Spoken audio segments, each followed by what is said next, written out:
வணக்கம், வசந்தபாலன் பேசுகிறேன். என்னுடைய இன்டர்வியூ வந்து நீங்கள் பார்த்துட்டு பிகைன் நியூஸாக இருக்கோம். இது வந்து அங்காடி தெரு சொல்லணுமா, படம் உருவான சொல்லணுமா, இது பேச போகிறேன். கேளுங்க.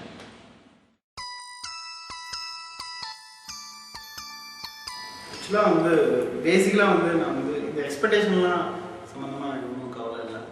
ஏன்னா நான் வந்து இந்த ஸ்கிரிப்ட் உருவானப்போ அந்த வெயிலோட ஃபைனல் ப்ரொடக்ஷனில் இருந்தப்போ அந்த ஸ்கிரிப்ட் நான் ஒர்க் பண்ணுறதுக்காக ஸ்டார்ட் பண்ணேன். அப்போது எனக்கு வந்து வெயிலோட வெற்றி, இந்த அவார்டு இதெல்லாம் எனக்கு நிஜமாவே தெரியாது.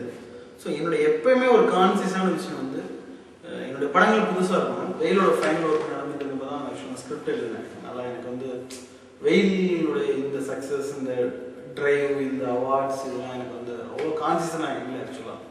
ஆனால் பேசிக்கலாக என்னோடய ஃபிலிம் வந்து ரொம்ப நியூவாக இருக்கணும் அப்படின்னு ஆசைப்படுறேன். அப்புறம் வந்து லிட்ரேச்சரோட அதுக்குள்ள ஒரு தாட் இருக்கணும் அப்படின்னு நினைக்கிறேன்.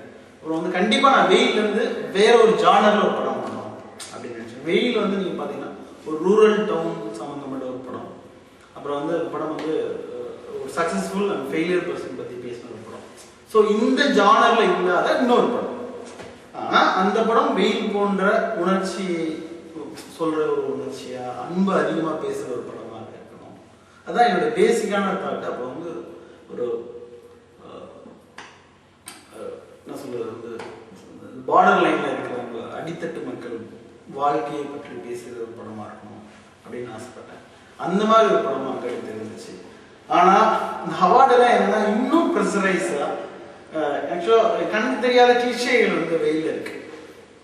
அது கூட இல்லாமல் ரொம்ப நேர்த்தியாக வெயிட் பண்ணுறப்ப இந்த படம் கேன்சல் போகும், அவார்டு வாங்கும் அப்படிலாம் நினைக்கல. ஸோ எப்படியாவது ஒரு சக்ஸஸ்ஃபுல் ஃபிலிம் பண்ணணும், நேர்மையான படம் பண்ணணும் அப்படின்னு நினைச்சேன். ஆனால் இவ்வளோ அவார்டெல்லாம் என்ன செஞ்சு நீங்கள் வந்து ஒரு தவறு கூட பண்ணாத, ஒரு சிங்கிள் எரர் கூட இல்லாமல் ஒரு ஃபிலிம் வந்து டீசெண்டாக ப்ரெசென்ட் பண்ணணும் அப்படிங்கிற ஒரு ப்ரெஷர் எனக்கு ஏற்படுத்துச்சு. அது உண்மைதான். அப்படி இருக்கிறப்ப கண்டிப்பாக வெயிலில் இருக்கிற சின்ன சின்ன எரர் கூட இல்லாத ஒரு படத்தை வந்து நான் அங்காடி தெரு வாங்கியிருக்கேன். என்ன பிரச்சனைனா வந்து இங்கே இருக்கிற ஒரு மாதிரியான எடிட்டிங் வந்து ஒரு எம்டிவி ஸ்டைல் ஆஃப் எடிட்டிங் வந்து இன்டர்நேஷ்னல் ஃபிலிம் ஃபெஸ்டிவல்ஸ்லாம் ஒரு பிரச்சனையாக இருக்குது. உங்களுக்கு தெரியும், இப்போ லேட்டஸ்ட்டாக ஒரு எடிட்டிங் வந்து இருக்குது, ரொம்ப ஃப்ளாஷ்லாம் போட்டு ஒரு மாதிரியான ஒரு எடிட்டிங். ஸோ அது எம்டிவி சாங்ஸில், வி சேனல்ஸ்லாம் வருகிற ஒரு பாடல்களில் வர மாதிரியான ஒரு எடிட்டிங் தன்மை, அது வந்து ஃபிலிமில் நம்ம அடாப்ட் பண்ண ஆரம்பிச்சிருக்கோம்.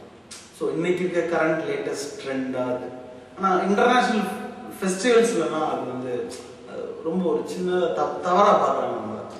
ஸோ அது இல்லாமல் ரொம்ப நேர்த்தியான எடிட்டிங், ஜிமிக்ஸ் பண்ணாத என்ன உணர்ச்சி இருக்குல்ல, எந்த ஜிமிக்கும் பண்ணாமல் நிஜமான ஒரு நேராகவே நடந்த ஒரு உணர்ச்சி வந்து அந்த உண்மையாக அது ப்ரெசென்ட் பண்ணுறது அப்படின்னு கொஞ்சம் மெனக்கெட்டு அந்த மேஜிக்கை ஷூட்டிங்லேயே கொண்டு வரணும் அப்படின்னு முயற்சி பண்ணியிருக்கேன். ஸோ ஏன்னா நாளைக்கு ஃபெஸ்டிவல்ஸ்லாம் போகிறப்ப நம்ம படம் தரமாக இருக்கணும்னு சொல்லிட்டு அதற்காக தான் நான் வந்து இந்த படத்தோட எடிட்டர் வந்து நிறைய இன்டர்நேஷ்னல் ஃபெஸ்டிவல்ஸ், அதில் 8 நேஷனல் அவார்டு ஸ்டேர் பிரசாத் சார் அந்த படத்தோட எடிட்டிங். ஸோ கான்சியஸாக நடந்த 2-3 விஷயங்கள் தான் வெற்றி, வெயிலோட வெற்றியும் அவார்டும் செஞ்ச ஒரு விஷயமா நினைக்கிறேன். அதாவது எனக்குன்னு கிளிஷேன்னு சொல்ல எரர்னு நான் சொல்றேன்.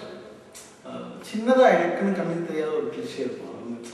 டேரக்டராக எனக்கு தெரியும். இன்டர்நேஷனல் ஃபெஸ்டிவல்லையும் நான் படத்தையும் பக்கத்தில் வச்சு பார்க்குறேன். ஏன்னா ஒரு ஃபெஸ்டிவலில் என்னோட படம் ஓடுறப்ப பக்கத்தில் ஒரு படம் ஓடும், ஈரான் படம், அது அவ்வளோ நேர்த்தியாக இருக்கும். ஸோ அது கண்ணுக்கு தெரியாத ரொம்ப ரொம்ப நம்மளுடைய ஒர்க்கை நம்மளே இன்னும் சரி செய்திருக்கிற, இன்னும் செட் பண்ணிடுகிற ஒரு விஷயமா தான் நான் நினைக்கிறேன்.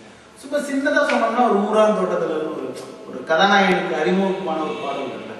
கதாநாயக அறிமுகப்பாடல் என்பது ஒரு கமர்ஷியல் சினிமாவோட முக்கிய அம்சம். அது மாதிரியான ஒரு தன்மையில் ஒரு பாடல் வந்து அதில் இருக்கும். பட் அந்த பாடலும் நேரடியான கதாநாயக அறிமுகப்பாடல் இல்லாமல் ஒரு கதாநாயகன் அதுக்குள்ள தன்னுடைய வாழ்க்கையில் ஒரு விஷயத்த, ஒரு அட்வர்டைஸ்மெண்ட் ஏஜென்சி ஆரம்பிச்சு வளர்கிறான் அப்படின்னு ஒரு கதையும் இருக்கும். ஆனால் சின்னதாக அப்படி ஒரு பாடல் வைத்ததே நான் ஒரு விஷயமாக நினைக்கிறேன்.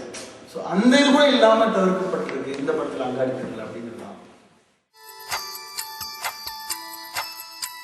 அங்காடி தெருனா எல்லாரும் என்கிட்ட கேள்வி வருவாங்க, ஏதாவது என்ன லாங்குவேஜ் இது அப்படின்னு சொல்லிட்டு. ஸோ வந்து அங்காடி தெருனா தமிழ் பேர், தூய தமிழ் பேர் அப்படின்னு சொல்லலாம். அங்காடினா கடை, தெருனா கடை, தெரு, கடை தெரு, ஒரு பஜார் பற்றிய ஒரு விஷயம் தான் அங்காடி தெருங்கிறது. இந்த சொல் மட்டும் மறைஞ்சிருச்சு ஆக்சுவலாக. ஆனால் நீங்கள் உங்களுக்கு தெரியுமா தெரியாது, பாண்டி பஜாரோட பேரை மாற்றிட்டாங்க. சவுந்தரபாண்டியன் அங்காடின்னு பாண்டிபையரோட பேரை மாற்றிட்டாங்க ஆக்சுவலாக. ஸோ அது வந்து சட்டசபையிலே அரங்கேறி இருக்கு. சும்மா நம்ம வந்து மெட்ராஸ் சென்னைன்னு மாற்றுற மாதிரி அங்கே பாண்டிபையர் வந்து சவுந்தரபாண்டியன் அங்காடி மாற்றிட்டாங்க. அது மாதிரி வந்து பல்பொருள் அங்காடி, அது மாதிரி கடைத்தெரு பற்றிய ஒரு படம். உங்களுக்கு வந்து தெரு பற்றிய படங்களே வந்து லிட்ரேச்சர்ல தான் இருக்கு, ஃபிலிமா அது வந்து இல்லை. இப்போ நான் வேர்ல்டு முழுக்க எல்லா ஒரு கூகுளில் சர்ச் பண்ணால் உங்களுக்கு தெரியும், ஸ்ட்ரீட் சம்பந்தமான ஃபிலிம்ஸ் வந்து இருக்கு. பட் அதெல்லாம் கிரிமினல் ஃபிலிம்ஸ், ஆக்ஷன் ஃபிலிம்ஸ். ஆக்சுவலாக ஒரு ஸ்ட்ரீட்ல ஒரு மர்டர் நடக்கும், ஒரு போலீஸ் இன்வெஸ்டிகேட் பண்ணுவாங்க. ஸ்ட்ரீட்ல ஒரு இந்த மாதிரியான ஒரு த்ரில்லர் ஃபிலிம்ஸ், ஆக்ஷன் ஃபிலிம்ஸ் இருக்கு. ஒரு வாழ்க்கையை பேசுகிற ஒரு படமாக ஒரு பிஸ்னஸ் ஸ்ட்ரீட் வரல. நானும் வேர்ல்டு முழுக்க சில இடங்கள் டிராவல் பண்ணப்ப வந்து ஒவ்வொரு ஊர்லயும் ஒரு பிசினஸ் ஸ்ட்ரீட் ரொம்ப முக்கியமான தெருவாக பாவிக்கப்படுது. அந்த ஸ்ட்ரீட்டே இருக்கும். ஆக்சுவலா பாம்பேல ஒரு ஸ்ட்ரீட் இருக்கு, டெல்லியில இருக்கு. ஆக்சுவலா இப்படி எல்லா ஊர்லயும் ஒரு ஸ்ட்ரீட் இருக்கு. நம்ம ஊர்ல என்னுடைய விருதுநகர்ல ஒரு தெரு இருக்கு, அது பஜார் தெரு, பெரிய பஜார் அப்படின்னு சொல்லுவோம், சின்ன பஜார்னு சொல்லுவோம், மீன்க சந்து அப்படின்னு சொல்லுவோம். இந்த தெருக்குள்ள ஒரு வாழ்க்கை இருக்கு. காலையில அவங்க 4 மணிக்கு ஆரம்பிச்ச வாழ்க்கை, அவங்க இரவு முழுக்க அந்த வாழ்க்கையை தொடர்ந்து இருக்கிற மாதிரியான ஒரு வாழ்க்கை எல்லா சின்ன சின்ன கிராமங்கள் இருக்கு. சின்ன சந்தை கூடுது அப்படின்னு சொல்லுவாங்க. இப்படி சின்ன சின்ன வாழ்க்கை இருக்கிறது. ஸோ அந்த வாழ்க்கையை பற்றி ஒரு பதிவாக நான் நினைக்கிறேன். நம்ம வந்து சென்னை எடுத்துக்கிட்டீங்கன்னா நம்மளுடைய டி நகர், அந்த ரங்கநாதன் தெரு, இதுதான் இந்த பஜார் ஸ்ட்ரீட் சென்னையை பொறுத்தவரை. இதுக்கு பின்னாடி ஒரு பெரிய வாழ்க்கை இருக்கிறது. அந்த வாழ்க்கையினுடைய பதிவு தான் வந்து அங்காடி தெரு. இது வந்து சிலப்பதிகாரத்தில் இந்த சொல் இருக்கிறது. அங்காடி தெருவை காக்குகிற பூதங்களாக இளங்கோடி வந்து அங்காடிங்கிற வார்த்தையை பயன்படுத்தியிருக்கிறார். ஸோ திருவள்ளுவர் பயன்படுத்திருக்கார். ஸோ பழைய தமிழ் சொல். ஸோ என்னுடைய மூலயமா வந்து அது புழக்கத்துக்கு வருதுங்கிறப்ப சந்தோஷமா இருக்குது.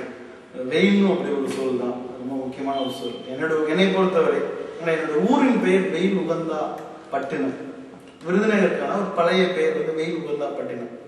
ஸோ அது வெயில்ங்கிற வைக்கிறப்ப அந்த வெயில் உகந்தா பட்டினம், வெயில் உகந்த அம்மன், இதெல்லாம் இன்டர்வியூக்கள்ல எல்லாத்துலையும் கொஞ்சம் பிரபலமாச்சு. இன்னைக்கு அங்காடிங்கிற சொல் வந்து இந்த படத்தின் மூலியமா வந்து பொது சொல்லா மாறுவது இருக்கு. அது ரொம்ப சந்தோஷமா இருக்கு.